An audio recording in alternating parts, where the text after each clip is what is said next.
பிஜேபியை கடுமையாக துணிவுடன் எதிர்க்கக்கூடிய ஒரே தலைவர் விஜய் அவர்கள்.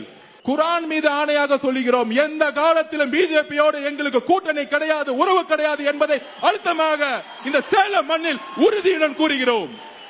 ஒட்டுமொத்த அதிமுக தொண்டர்களும் தாவேக்காவுடன் எப்பொழுதோ இணைந்து விட்டார்கள். எங்களுடைய ஒரே குறிக்கோள் அரசியல் எதிரி திமுக, கொள்கை எதிரி பிஜேபி.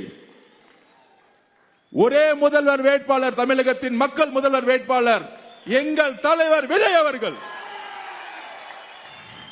ஏன் கூட்டணி போட்டாதான் ஜெயிக்க முடியுமா?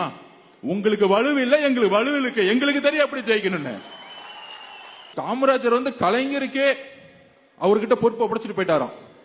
காங்கிரஸ் தோழர்களை ஒரே ஒரு வேலுசாமி அண்ணன் எந்திரிச்சு நின்று இன்னைக்கும் பேசிக்கிட்டு இருக்காரு. உண்மையை பேசிட்டு அடிச்சு வெளுக்கிறாரு. நான் இப்பதான் பாக்குறேன், ஒரே ஒரு காங்கிரஸ்காரர் தன்மானத்தோட வெளியே வந்து பேசிக்கிட்டு இருக்காரு. காங்கிரஸ் தோழர்களே, உங்களை உயிருடன் முழுகி கொண்டிருக்கிறார்கள் திமுக. நம்பிக்கை உங்களுடைய கொள்கை.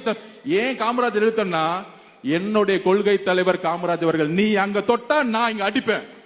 ஞாபகம் வச்சுக்கோ.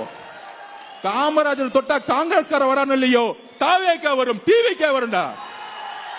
இன்னும் 8 மாதத்தில் இந்த ஒட்டுமொத்த உலகமும் சொல்லும், மாண்புமிகு திரு முதல்வர் விஜய் அவர்களே என்ற முழக்கத்தை இந்த ஒட்டுமொத்த தமிழ்நாடும் சொல்லும். பேசி பேசி வளர்ந்த கட்சிக்கு இன்னைக்கு பேசுறதுக்கு ஆளே இல்ல. அதான் பிரச்சனை. திமுக பேசுறதுக்கு யாரா இருக்காங்களா? பாத்திருக்கீங்களா?